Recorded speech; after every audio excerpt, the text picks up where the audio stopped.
الرحمن علم القرآن.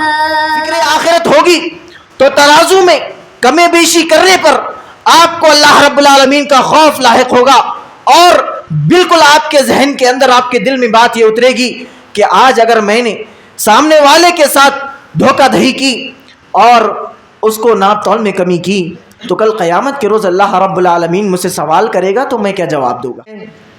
عزیزم حافظ محمد شاکر محمد ذاکر حفظہ اللہ کو دعوت دیتا ہوں کہ وہ تشریف لائیں، اور ان کا موضوع ہے فکر آخرت، اس پر وہ روشنی ڈالیں.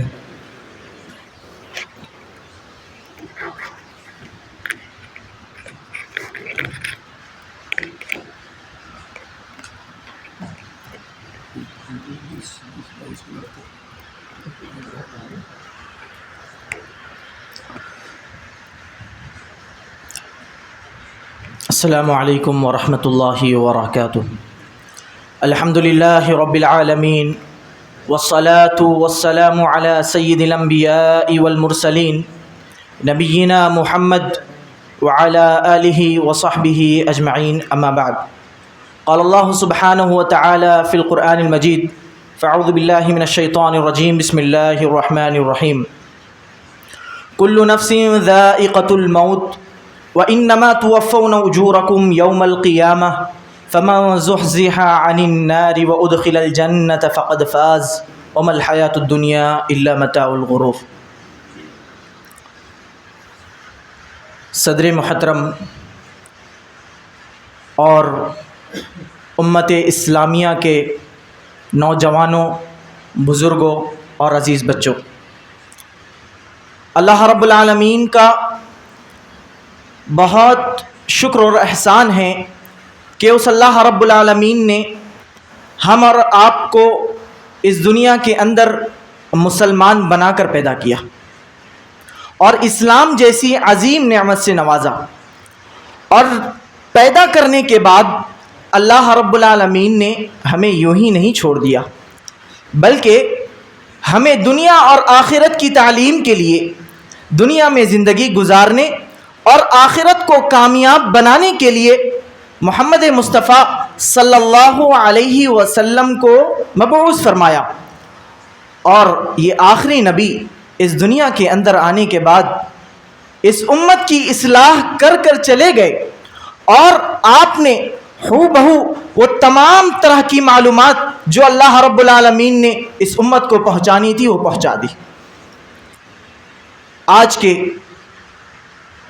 اس خطاب کے اندر ہم فکر آخرت کے موضوع پر کچھ باتیں سننے کی کوشش کریں گے. آخرت یہ ہمارے ایمان کا ایک رکن ہے. ایک مشہور حدیث جسے ہم حضرت جبرائیل علیہ السلام کے طور سے جو ہم تک پہنچی، اللہ کے نبی صلی اللہ علیہ وسلم کے پاس حضرت جبرائیل آتے ہیں اور سوال کرتے ہیں مل ایمان، ایمان کیا ہے؟ تو آپ نے جواب میں کیا کہا؟ الایمان ان تؤمن باللہ وملائکتہ وکتبہ ورسلہ والیوم الآخر وتؤمن بالقدر خیرہ وشرہ. آپ نے ایمان کی تعریف کرتے ہوئے چھ چیزوں کا تذکرہ کیا. سب سے پہلے آپ نے فرمایا ان تؤمن باللہ، ایمان یہ ہے کہ تم اللہ پر ایمان لاؤ، وملائکتہ، اس کے فرشتوں پر ایمان لاؤ، وکتبہ، اس کی کتابوں پر ایمان لاؤ، ورسلہ، اس کے رسولوں پر ایمان لاؤ، والیوم الآخر، اور آخرت کے دن پر ایمان لاؤ، وتؤمن بالقدر خیرہ وشرہ، اور تقدیر کے اچھے اور برا ہونے پر ایمان لاؤ. یہ 6 چیزیں ایمان کے ارکان ہیں. اگر کوئی شخص ان 6 چیزوں میں سے کسی ایک چیز پر ایمان نہیں لاتا تو اس کا ایمان مکمل نہیں ہو سکتا. اور انہی 6 چیزوں میں سے ایک چیز کیا ہے؟ آخرت پر ایمان ہے. اور ہم مسلمان الحمدللہ آخرت پر ایمان رکھتے ہیں. اب ہم اپنا اس دور کے اندر جائزہ لیں تو ہمارا ایمان تو آخرت پر موجود ہے، لیکن اس ایمان جو ہم نے آخرت پر لایا ہے اس کا جو تقاضا ہے اس میں ہم بہت پیچھے ہیں. اس کی فکر ہمیں نہیں ہے، اس کی تیاری ہمارے پاس نہیں ہے. ہم نے مجرداً ایمان تو لایا ہے لیکن اس کے لیے ہم نے کوشش کرنا چھوڑ دی ہے، ہم نے عمل کرنا چھوڑ دیا ہے، ہم نے تیاری کرنا چھوڑ دی ہے. اور یہ ساری چیز کس وجہ سے؟ وہ اس وجہ سے کہ آخرت کی ہمارے اندر فکر جو ہے وہ کمزور ہو گئی ہے. اب ہماری اس بیماری کا علاج یہ ہے کہ ہم اپنے اندر آخرت کی فکر کو تازہ کریں. اور ہم اور آپ یہ جانتے ہیں کہ یہ دنیا کا ایک اصول ہے کہ اس دنیا کے اندر جو بھی آیا ہے، چاہے وہ کتنا ہی غریب کیوں نہ ہو، چاہے وہ کتنا ہی امیر کیوں نہ ہو، چاہے وہ کسی خاندان سے تعلق کیوں نہ رکھتا ہو، اس کی نسبت کسی بھی طرف کیوں نہ ہو، ہر شخص نے جو بھی اس دنیا کے اندر قدم رکھا، ایک متعینہ مدت تک اللہ رب العالمین نے اس دنیا کے اندر اسے زندگی دی اور پھر وہ اس دنیا سے چل بسا. ہم اور آپ کے ساتھ بھی یہی ہونے والا ہے. چاہے وہ اس دنیا کا فرعون ہو یا قارون ہو، ہارون ہو، ہر وہ بادشاہ جو اپنے آپ کو یہ کہتا تھا کہ میں تو اس دنیا کا بس بڑا سے بڑا بادشاہ ہوں، جو اپنے آپ کو یہ کہتا تھا کہ میں اس دنیا کی بہت بڑی شخصیت ہوں، وہ اس دنیا سے چلا گیا. ان کے خزانے اس دنیا کے اندر دفن ہو گئے، اس دنیا کے اندر برباد ہو گئے، وہ اپنے ساتھ لے جا نہیں سکے. اور اس حقیقت کو آج ہمیں یہ جاننا ہے کہ آج اگر ہماری زندگی موجود ہے تو کل یہ زندگی ہمیں نہیں دی جائے گی. ہم سے یہ زندگی کا ایک متعینہ وقت اگر ختم ہو جائے تو پھر یہ زندگی ہمیں دوبارہ ملنے والی نہیں ہے. ہر شخص کو اس کی زندگی ایک متعینہ مدت تک دی گئی ہے، اور یہ زندگی اس لیے دی گئی. اللہ رب العالمین قرآن مجید کے اندر ارشاد فرماتا ہے الذی خلق الموت والحیات لیبلوکم ایکم احسن عملا، کہ میں نے موت اور زندگی کو کس لیے پیدا کیا؟ لیبلوکم ایکم احسن عملا، کہ تمہیں جانچوں پرکھوں، تمہارا امتحان لوں کہ عمل کے اعتبار سے تمہارے اندر کون سب سے بہترین شخص ہے. تمہارے اندر سب سے بہترین شخص کس اعتبار سے؟ عمل کے اعتبار سے. آج دنیا کے اندر مسابقہ آرائی ہمارے اندر اگر پائی جاتی ہے تو وہ کس طور پر پائی جاتی ہے؟ آج اگر کوئی شخص فخر کرتا ہے تو وہ کہتا ہے کہ میرے پاس اتنا بہترین گھر ہے، اتنی بہترین گاڑی ہے، فلاں شخص سے اتنا امیر ہوں، فلاں شخص سے اتنا آگے ہوں، میرے پاس اولاد ہے، مال جائیداد ہر چیز موجود ہے. اس چیز کے اندر ہمارے اندر ایک مسابقہ آرائی ہوتی ہے. لیکن یہ مسابقہ آرائی کوئی مسابقہ آرائی نہیں. مسابقہ آرائی اگر اصل کوئی ہے تو وہ عمل کے اعتبار سے ہے. اسی لیے اللہ رب العالمین قرآن مجید کے اندر ارشاد فرماتا ہے، کیا فرماتا ہے؟ کل نفس ذائقۃ الموت، کہ ہر نفس کو موت کا مزہ چکھنا ہے. وَإِنَّمَا تُوَفَّوْنَ أُجُورَكُمْ يَوْمَ الْقِيَامَةِ، اور تمہارے اعمال کا پورا بدلہ قیامت کے روز تمہیں دیا جائے گا. اور کامیابی کے بعد اس کے بعد کامیابی بتائی، فرمایا فَمَنْ زُحْزِحَ عَنِ النَّارِ وَأُدْخِلَ الْجَنَّةَ فَقَدْ فَازَ، کہ جو شخص کل قیامت کے روز اس خطرناک آگ جس کا اندازہ اگر لگایا جائے تو اس دنیا کی آگ ہمیں معمولی سی معلوم ہوتی ہے، اس سے جو نجات پا لیا وَأُدْخِلَ الْجَنَّةَ فَقَدْ فَازَ، اور جنت میں داخل کر دیا گیا، وہی شخص کامیاب ہے. تو پتہ یہ چلا کہ کامیاب شخص وہ ہے کہ جس نے اس دنیا کے اندر اپنے امتحان میں، اپنے اختبار میں آخرت کی تیاری کری اور آخرت کے لیے اعمال جمع کر لیے اور جہنم سے آزادی پالی، جنت کے اندر اس کا داخلہ ہو گیا، تو وہی شخص اصل میں کامیاب ہے. وہی شخص اصل میں کامیاب ہے. آج ہم اپنا کاروبار کا جائزہ لیتے ہیں، آج ہم اپنے اولاد کی تعلیم کا جائزہ لیتے ہیں، آج ہم دنیا کے اندر موجود ہر چیز کا جائزہ لیتے ہیں. لیکن اگر ہم جائزہ نہیں لیتے تو وہ ہم آخرت کی فکر اور آخرت کے اندر کام آنے والے اعمال کا جائزہ نہیں لیتے. ایک تاجر، ایک کامیاب تاجر اپنی تجارت کا وقفے سے محاسبہ کرتا ہے. وہ حساب و کتاب رکھتا ہے.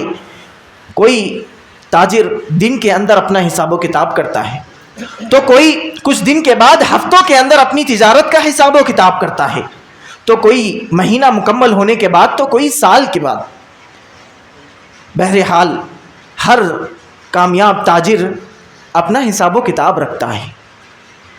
تو ایک جب بہترین تاجر کی یہ صفت ہے کہ وہ اپنا حساب و کتاب رکھتا ہے, ایک مومن جو اگر اپنے اعمال کا حساب و کتاب نہ رکھے, آخرت کی فکر نہ کریں, تو وہ کامیاب مومن کیسے ہو سکتا ہے؟ میرے بھائیوں, ہمارے اس دنیا کے اندر جب ہم کو یہ مہلت دی گئی, تقریباً ہر شخص یہ جائزہ لے کہ تقریباً 60 یا 70 سال یا 80 یا 100 سال اتنی ہر شخص تو زندگی گزارتا ہے. اور زندگی گزارنا یہ کامیابی نہیں ہے. زندگی تو اس دنیا کے اندر ایک کافر بھی گزار رہا ہے, ایک مشرک بھی گزار رہا ہے, لیکن اس کی زندگی گزارنا اور ایک مومن کا زندگی گزارنا, اس کے اندر فرق ہونا چاہیے. اور وہ فرق کب ہوگا؟ جب ہمارے اندر فکر آخرت جاگے گی, جب ہمارے اندر فکر آخرت کا جذبہ پیدا ہوگا, جب ہمیں یہ معلوم ہوگا کہ کل قیامت کے روز اللہ رب العالمین کے سامنے کھڑا ہونا ہے. کل قیامت کے روز ہمارے ہر عمل کا ہمیں حساب و کتاب دینا ہے. جب ہمیں اس بات کی فکر ہوگی کہ اللہ رب العالمین اس دنیا کے اندر دی گئی زندگی کے ہر لمحے کے بارے میں, جوانی کے بارے میں, بڑھاپے کے بارے میں, دی گئی ہر نعمت کے بارے میں جب ہم سے سوال کرے گا, تو ہمارے پاس اس کے جواب دینے کے لیے کیا تیاری ہے؟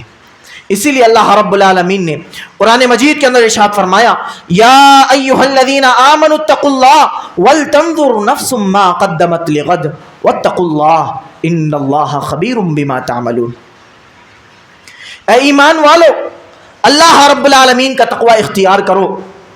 ولتنظر نفس ما قدمت لغد, اور تم میں سے ہر ایک شخص اس بات کا جائزہ لے, محاسبہ کرے کہ کل کے لیے اس نے کیا تیاری کر کے رکھی ہے.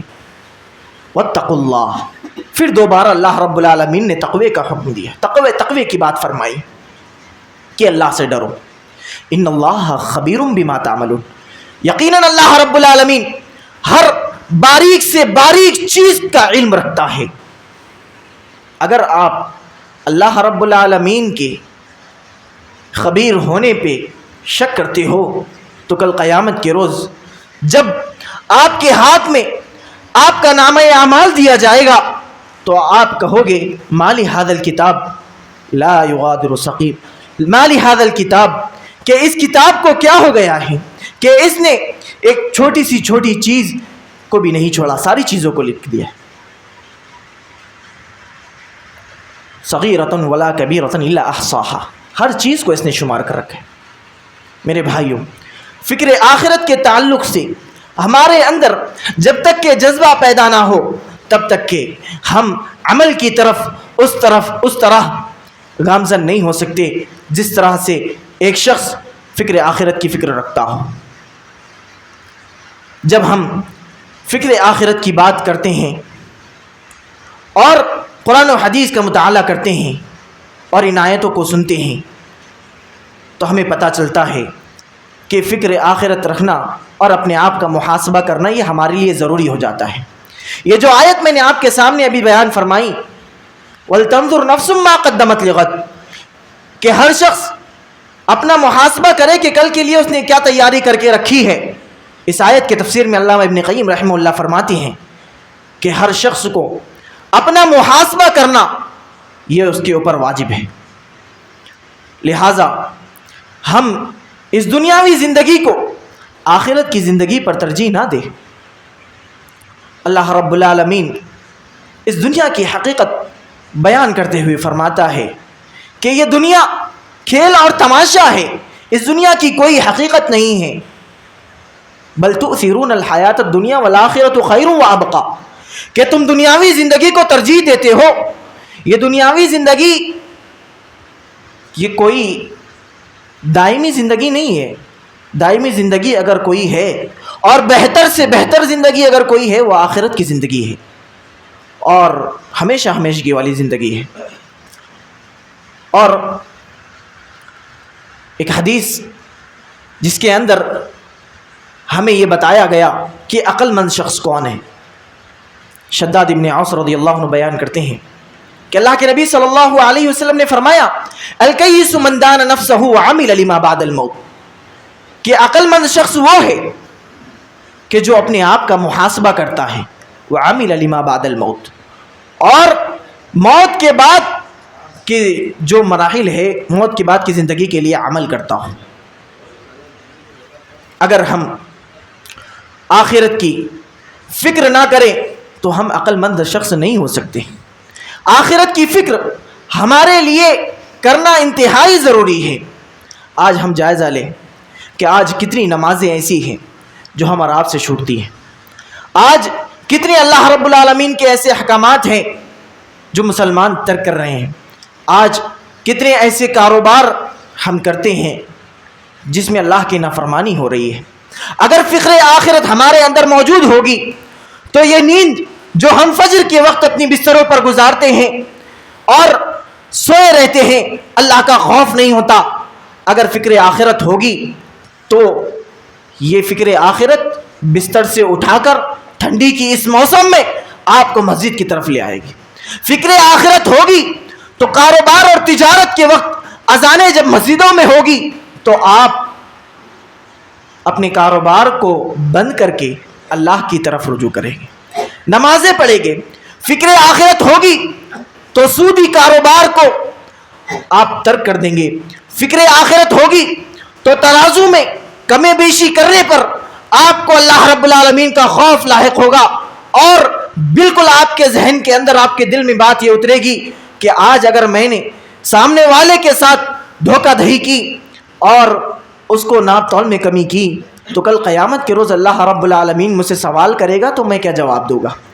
فکر آخرت ہوگی تو ایک کامیاب زندگی ہماری بن سکتی ہے، اور اگر فکر آخرت نہیں ہے، فکر آخرت نہیں ہے تو ہماری زندگی کامیاب نہیں ہو سکتی ہے۔ اور وہ فکر آخرت جس کی فکر تو ہر شخص کو کرنی چاہیے۔ اگر آخرت کی فکر سے غفلت ہمارے اندر ہے تو وہ کس وجہ سے؟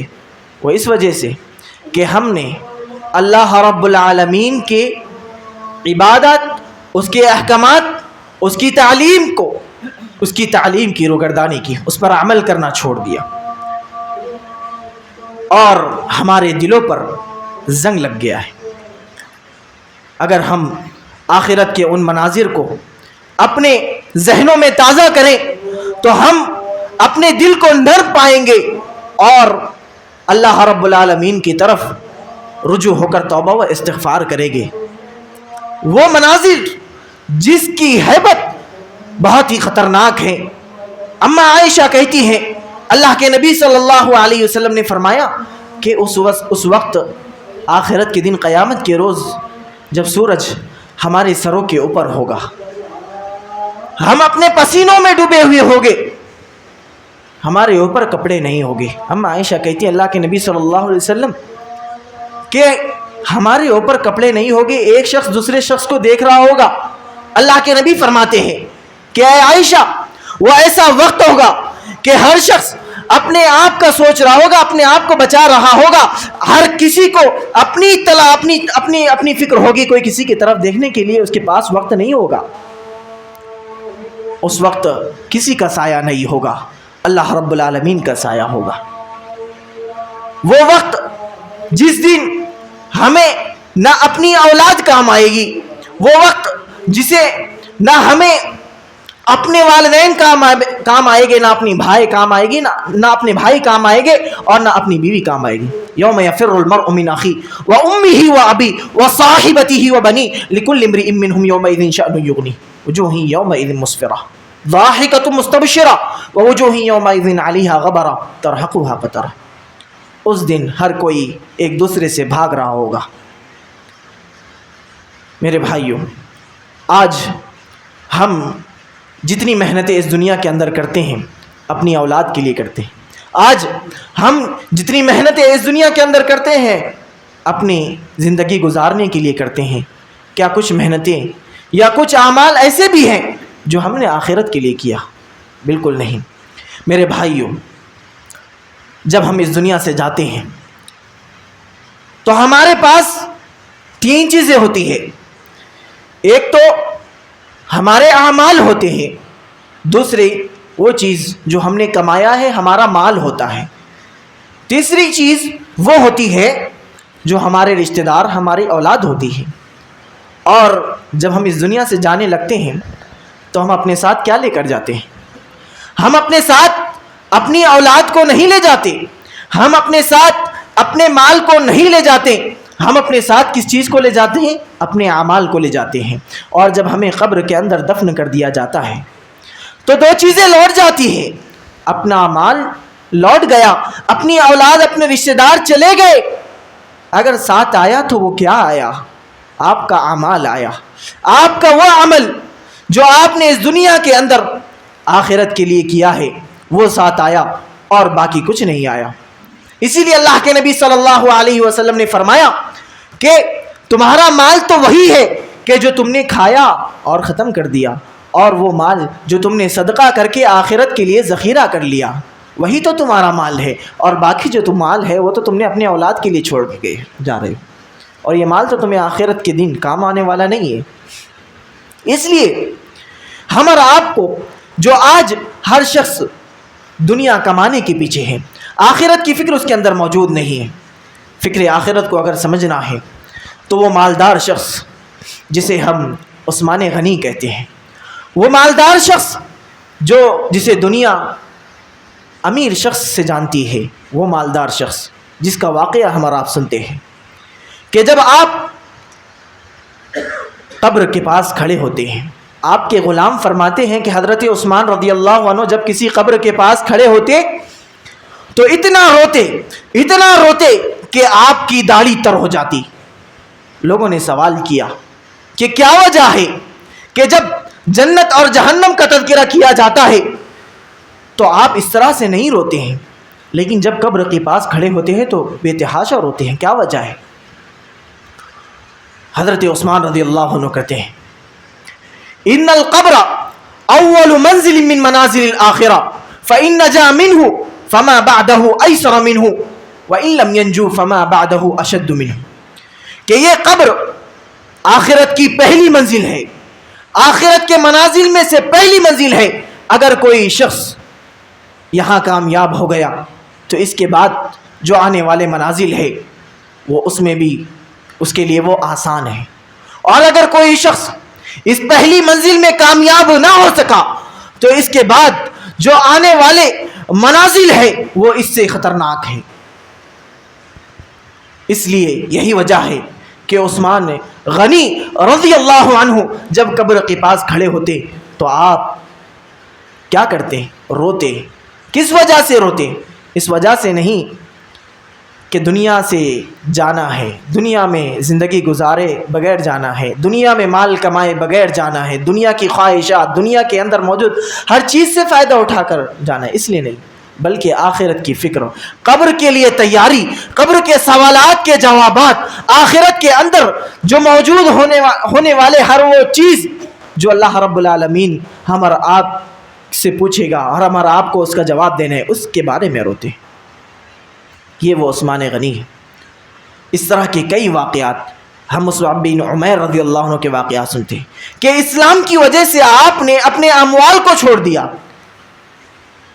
آج ہماری حالات یہ ہے کہ ہم نے آخرت کی فکر کے اندر آخرت کی فکر کو چھوڑ کر دنیا کمانے کے پیچھے ایسے لگے ہیں کہ آخرت ہم نے بھلا دیا، جبکہ آخرت ہمارے نزدیک سب سے بہترین اور اولین درجہ ہونا چاہیے تھا۔ اللہ رب العالمین قرآن مجید کے اندر ارشاد فرماتا ہے وَمَنْ أَرَادَ الْآخِرَةَ وَسَعَى لَهَا سَعْيَهَا وَهُوَ مُؤْمِنٌ فَأُولَٰئِكَ كَانَ سَعْيُهُمْ مَشْكُورًا، کہ جو شخص آخرت کی فکر کرتا ہے، وَسَعَى لَهَا سَعْيَهَا، اور جس طرح سے آخرت کے لیے کوشش کرنی چاہیے، تگ و دو کرنی چاہیے، اس طرح سے کوششیں کرتا ہے، فَأُولَٰئِكَ وَهُوَ مُؤْمِن، اور فرمایا کہ وہ مومن ہے. کیا فرمایا؟ وہ مومن ہے، آخرت کی فکر کر رہا ہے، آخرت کی جیسی فکر کرنی چاہیے ویسی فکر کر رہا ہے. فَأُولَٰئِكَ كَانَ سَعْيُهُم مَشْكُورًا، تو کل قیامت کے روز ایسے ہی لوگوں کی بھرپور قدر کی جائے گی. میرے بھائیوں، وقت کم ہے، ورنہ آخرت کے موضوع پر بہت ساری باتیں بیان کی جا سکتی ہیں. میں آخر میں اللہ رب العالمین سے دعا کرتا ہوں کہ بار الہ ہم تمام لوگوں کو فکر آخرت کرنے کی توفیق عطا فرما. اس دنیا کے اندر جب تک ہمیں زندہ رکھ، آخرت کی فکر کو ہمارے اندر زندہ رکھ، اور جب ہمارا خاتمہ ہو دین اسلام پر ہو، اللہ رب العالمین سے دعا ہے کہ بار الہ آخرت کے ہر منازل میں ہمیں کامیاب عطا فرما، جہنم کی آگ سے ہمیں بچا، جنت ہمیں عطا فرما. آمین. وآخر دعوانا ان الحمد للہ رب العالمین. السلام علیکم ورحمۃ اللہ وبرکاتہ.